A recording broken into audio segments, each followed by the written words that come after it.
Menyangkut pertanyaan Anwar tadi, cermin penting peran PAI, apakah itu muatan PAI itu apa dogmatis atau substansif, itu ya tadi ya Pak Anwar ya di sekolah. Halo Pak Anwar, dengar suara ya, saya? Bro. Ya, Bro. Iya, Bro. Ya, kalau kita bicara peran PAI ini tentu sangat strategis ya dibandingkan dengan mata pelajaran lain. Ya, karena sesuai dengan tujuan pendidikan nasional itu pertama membentuk manusia yang beriman dan takwa. Nah, tidak mungkin beriman dan bertakwa itu kalau tidak diajarkan PAI.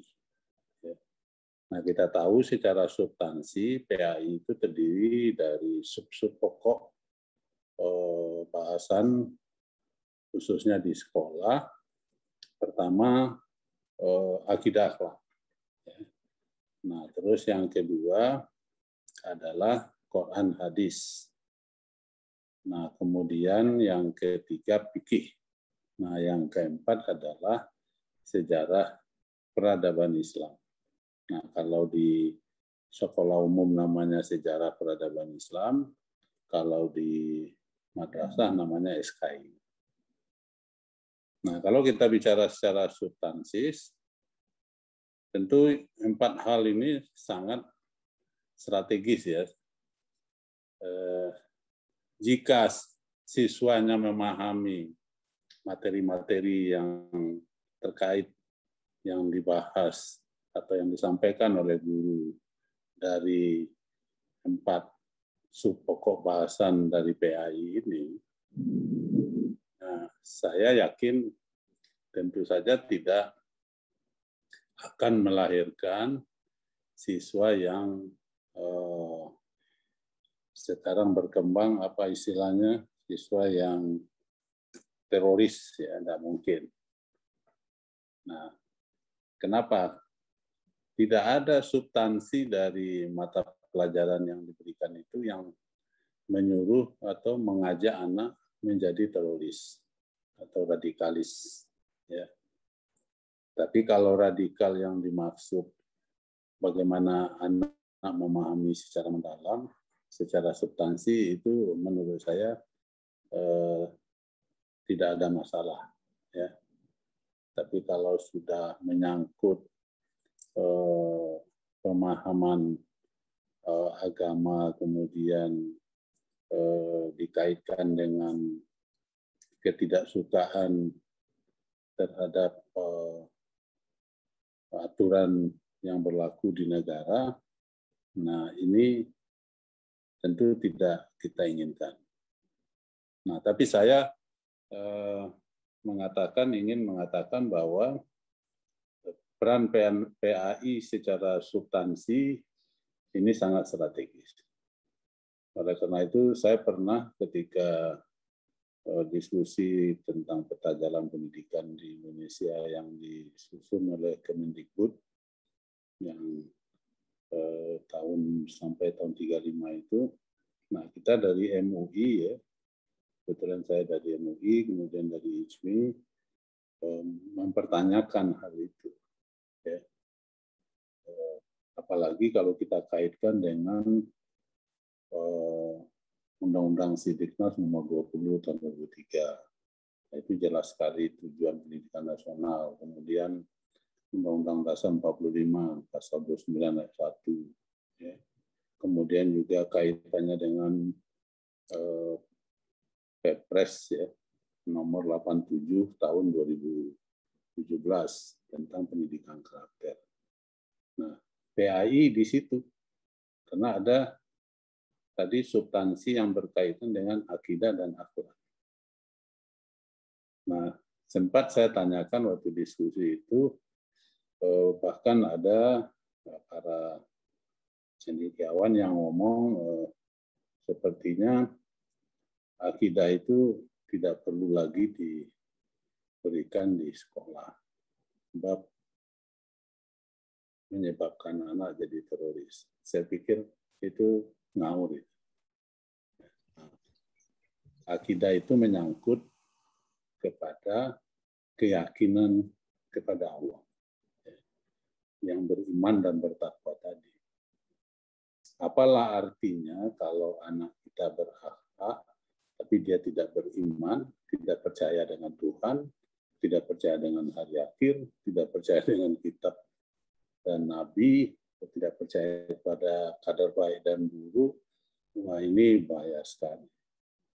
Nah, oleh karena itu, saya juga pernah membaca kenapa namanya akidah akhlak, ya.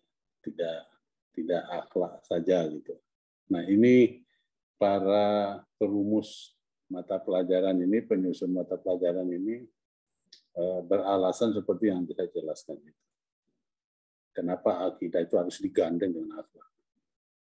Sebab kalau anak keimanannya mantap, sebenarnya dengan sendirinya akhlaknya akan baik. Tapi kalau anak akhlaknya baik, belum tentu akidahnya baik. Nah, oleh karena itu, secara substansi, ini penting sekali menurut saya. Jadi ini cerminan dari PAI itu. Ya. Apalagi kalau dikaitkan dengan kurikulum nasional, yang tidak boleh tidak diajarkan itu adalah secara nasional, dimanapun sekolah di Indonesia ini, pertama adalah pendidikan agama. Pendidikan agama Islam atau pendidikan agama lain yang non-Islam, kemudian pendidikan kewarganegaraan, kemudian sejarah, terus bahasa, matematik, IPA, dan IPS. Nah, kalau muatan lokal silakan. Nah, ini secara substansi. Ya. Begitu juga Quran hadis. Sekarang juga dikatakan ayat-ayat yang ada dalam Al-Quran dan hadis itu perlu direvisi, ya. Karena ada ayat-ayat yang dianggap kalau itu disampaikan kepada siswa, nanti siswa akan tidak toleran. Radikal. Jadi itu misalnya ada juga yang menyampaikan itu, mewacanakan bahwa misalnya nggak perlu lagi di dalam materi Quran hadis itu ayat Qul ya ayyuhal kafirun. Nah, kemudian layat takitsil mu'minin al kafirin auliya. Ya. Kemudian inad dina indal Islam. Jadi ayat-ayat yang begitu tidak perlu lagi dimasukkan dalam materi Quran. Padahal kalau kita bicara Quran hadis, itu ada, ayatnya itu ada. Hanya saja, tentu saja guru harus menyampaikannya secara tekstual, jadi tidak konteks. Nah, inilah yang diperlukan guru-guru PAI masa depan. Jadi bagaimana dia bisa menjelaskan kepada siswa ayat-ayat yang terkait yang saya sebutkan tadi. Jadi bukan disampaikan ayat terus dipahami secara teks, nah seolah-olah nanti tidak toleran. Padahal ayat itu sangat toleran sekali. Ya, lakum dinukum waliyadin. Nah, bagaimana menjelaskan lakum dinukum waliyadin? Dan aku tidak menyembah apa yang kamu sembah, dan kamu juga tidak menyembah apa yang kamu sembah. Bagaimana? Nah, itu yang harus dikontekskan. Jadi itu yang disebut dengan kontekstualitas. Yeah. Sesuai dengan perkembangan dan situasi yang ada di negara kita. Nah, ini secara substansi, begitu juga fikih, kemudian sejarah. Ini memang ada wacana PAI yang dikaitkan dengan 4 tema sentral ini, ya, dirubah atau dihilangkan. Tapi kami di MUI selalu mengawal. Dan kita tanya yang mana yang dihilangkan itu apa iya? Nah, ternyata belum ada, ya belum ada. Ya. Nah, tapi di publik ya itu berkembang isu-isu itu. Tapi tentu kita harus waspada juga karena mungkin tidak ada api kalau tidak ada asap, ya tidak ada asap kalau tidak ada api. Nah, ini tugas kita lah dari para alumni pendidikan Islam ini untuk mengawal ini, ya. Bagaimana generasi kita ke depan ini supaya betul-betul sesuai dengan tujuan pendidikan nasional itu. Jadi dia beriman dan bertakwa, kemudian cerdas, ya, terampil dan cinta tanah air dan bertanggung jawab terhadap bangsa dan negara. Jadi saya melihat di peta jalan pendidikan itu pelajar Pancasila, tapi di situ tidak ada butir cinta tanah air. Nah, ini saya protes. Dijawab oleh Mas Menteri waktu itu, ini kan wawasan global ini kan masuk di cinta tanah air. Oh, enggak bisa saya bilang, ya. Beda itu kalau wawasan global itu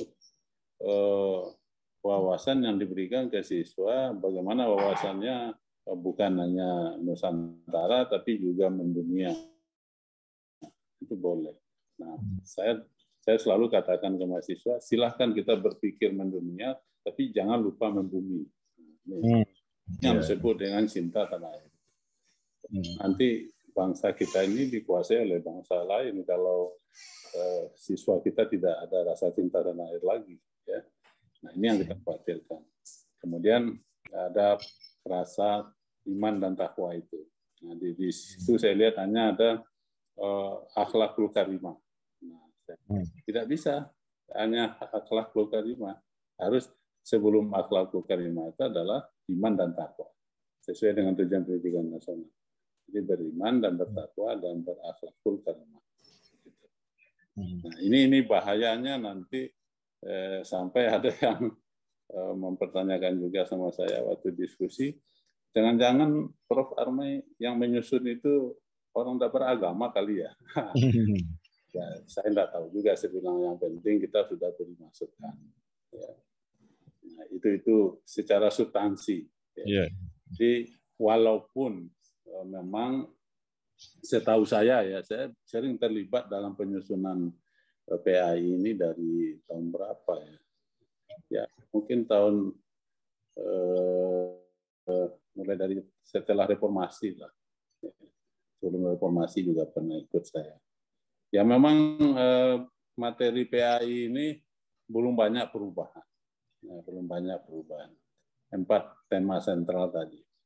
Andai kan juga ada perubahan, paling-paling yang berubahnya itu kulitnya.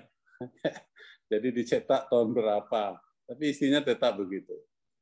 Sekarang masih tarik-menarik, saya juga tanya sama teman-teman di Kemenak, siapa yang punya wewenang cetak buku? Kalau dulu kan Kemenak yang cetak buku PAI ini. Ya.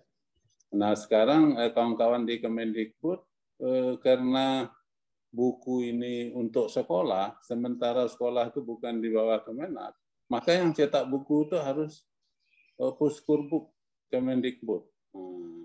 Nah, ini tarik menarik sekarang ini. Kalau ini sampai terjadi, tidak apa-apa menurut saya Puskurbuk mencetak, tapi ada keterlibatan kita dari Kemenak. Kalau tidak nanti lepas, nah kita khawatir apa yang diajarkan di sekolah kok berbeda dengan apa yang diajarkan di madrasah, di aliyah. Padahal materi di aliyah dengan di sekolah itu yang menyangkut PAI itu tidak jauh beda. Ya.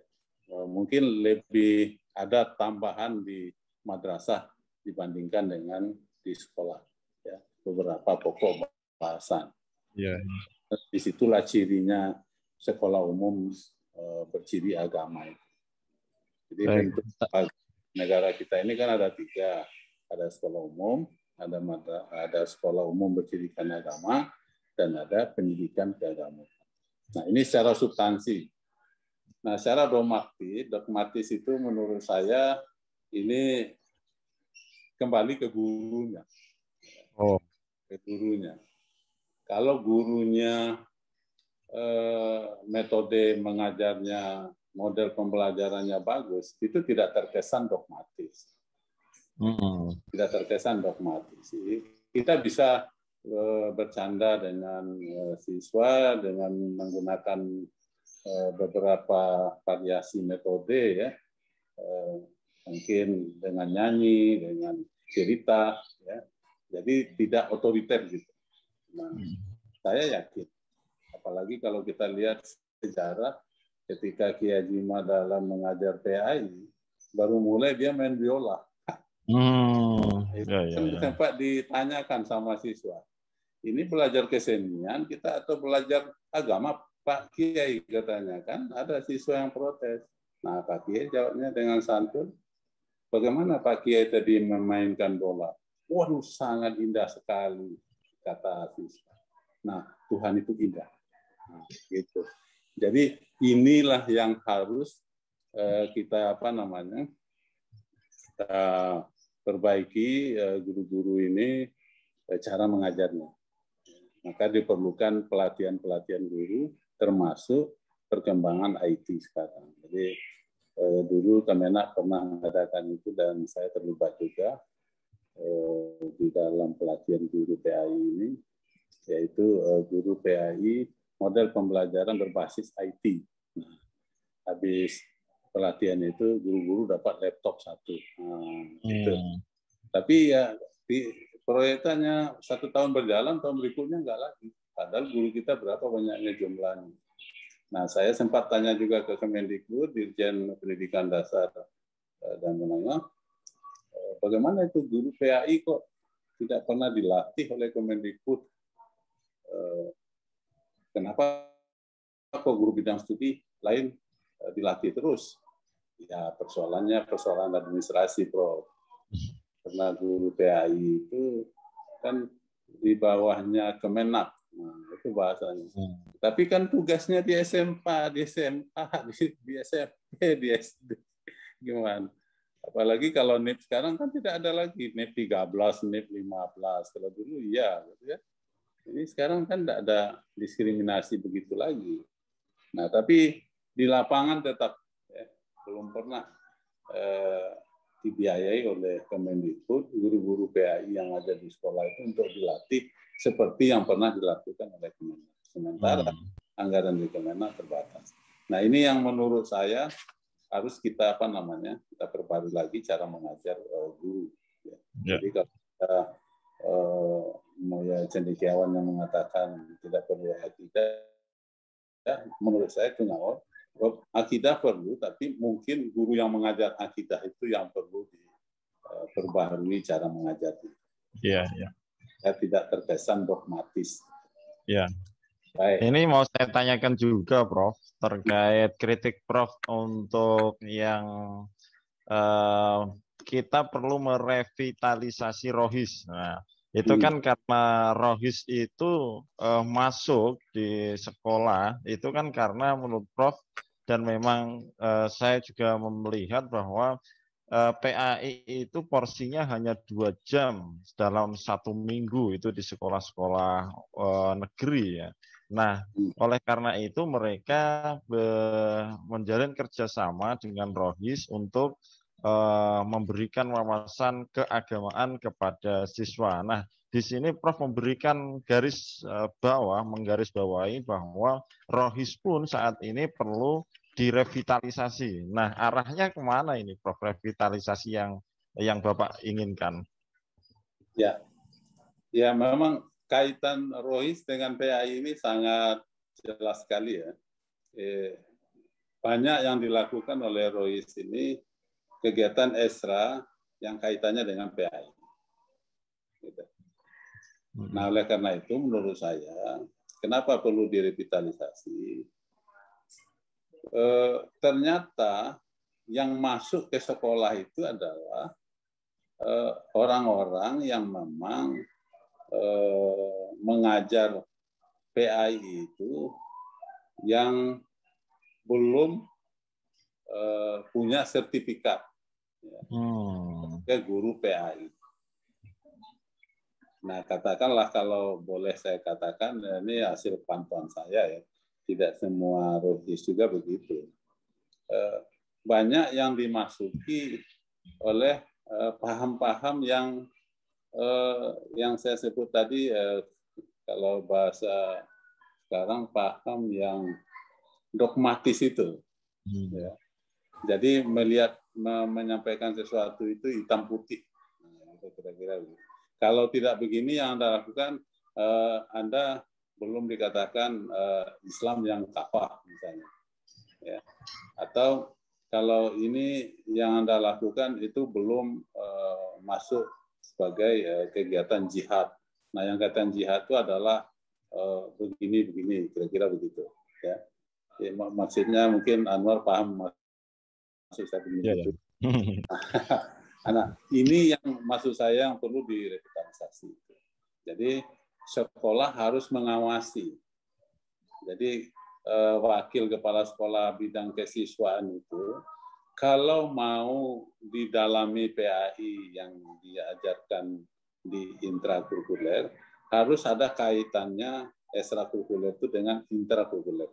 Jangan di luar intrakurikuler. Nah, ini yang kita khawatirkan.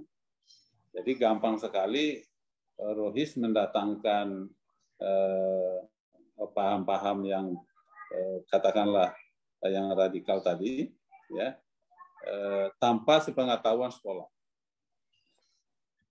Ini yang. Nah, kenapa bisa tanpa sepengetahuan sekolah? Karena kegiatannya dilakukan bukan di sekolah. Nah, ini yang pernah saya pantau. Saya pernah menemukan sebuah tempat itu anak-anak dikader di situ, gitu ya. Dikader di situ. Jadi ini dari mana saya bilang kan? Dari Rohis SMA 34 Pak. Oh, 34 Pondok Labu ya. Nah, tempatnya itu memang dekat dengan Pondok Labu itu. Saya pernah memantau beberapa tempat yang termasuk dulu mahasiswa kita juga ada yang ikut di sana. Saya dikasih tahu orang, akhirnya saya ketemu tempat. Nah, saya ketemu dengan yang mengajarkan agama Islam yang di situ. Saya sempat dialog. Nah, memang ada beberapa hal yang menurut saya merusak dari tujuan pendidikan nasional tadi. Ya. Jadi ada yang lebih kita itu boleh berjihad itu apa yang jihad dengan harta dan jiwa, nyawa. Nah, harta itu bisa aja dicuri dari harta orang tua, gitu kan.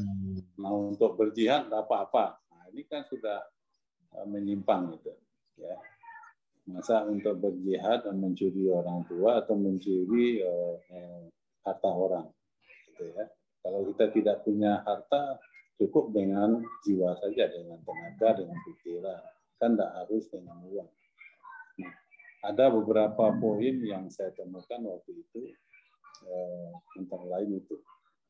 Jadi ini yang saya khawatirkan, oleh karena itu saya mengimbau kepada sekolah-sekolah agar merevitalisasi rohis itu. Ya. Jadi rohis ini boleh melakukan kegiatan, tapi di sekolah.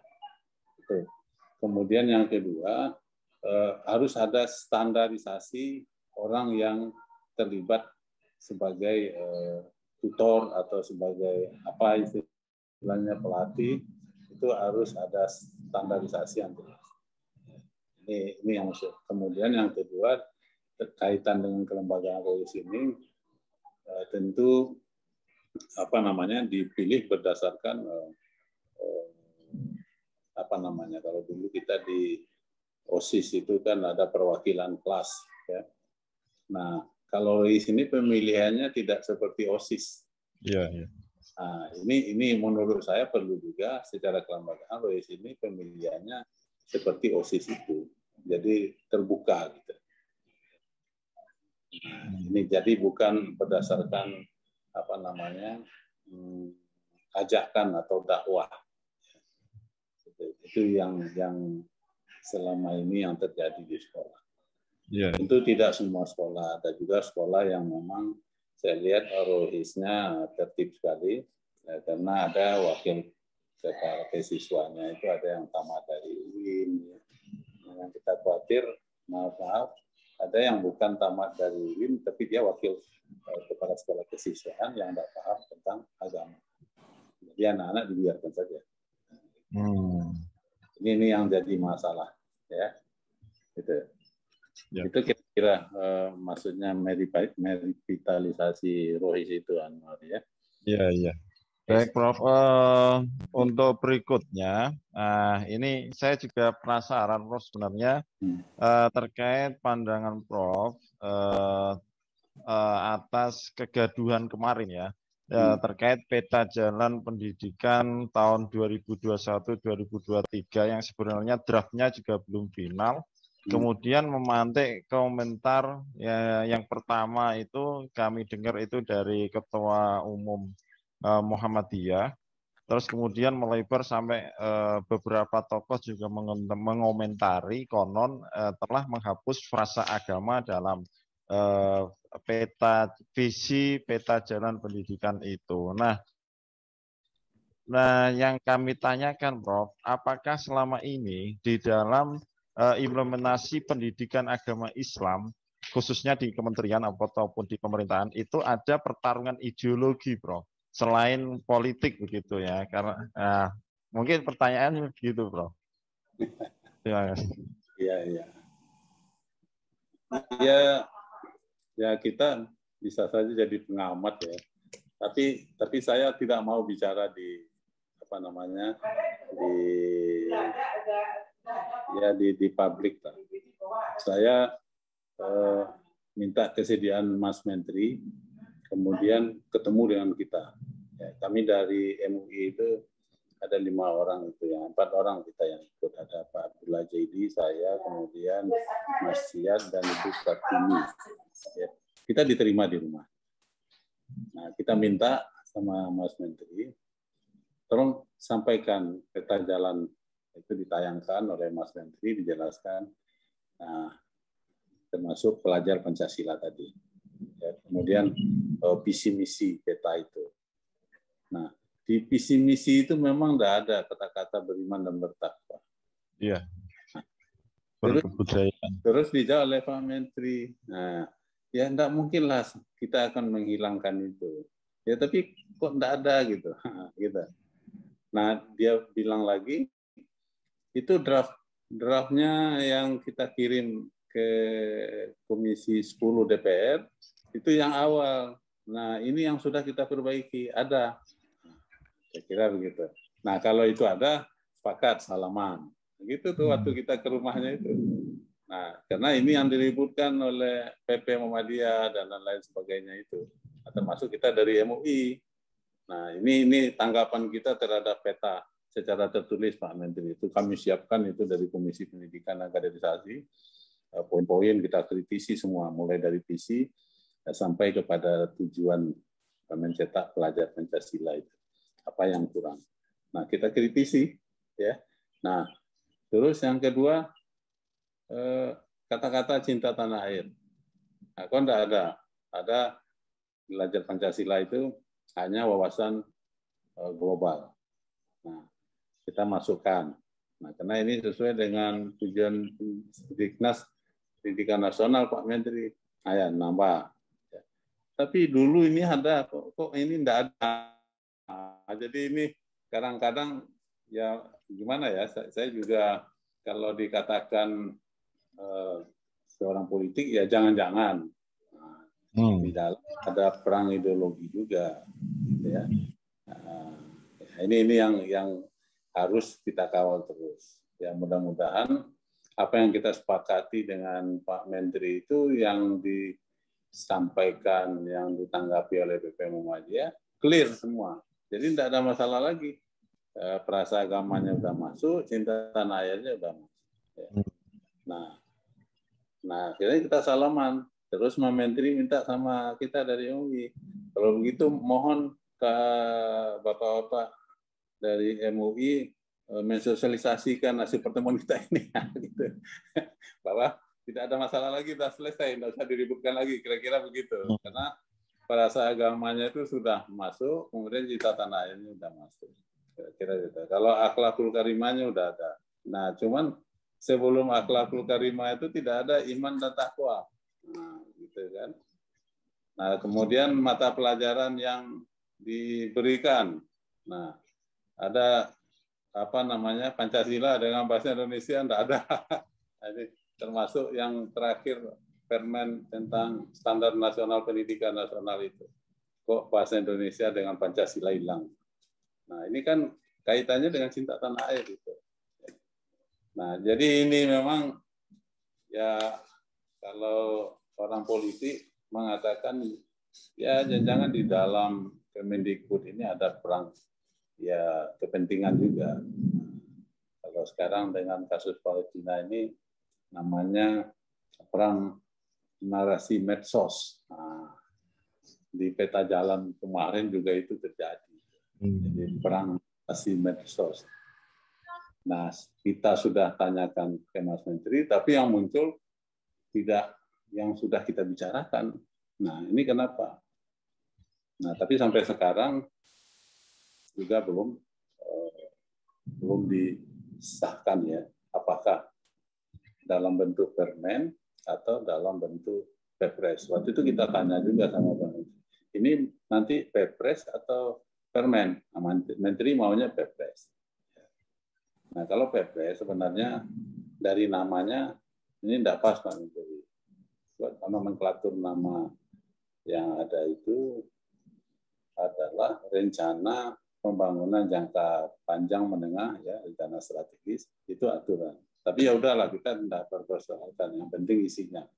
Mungkin Mas Menteri ingin lebih keren ya dibandingkan dengan RPJMP, RPJMN gitu ya.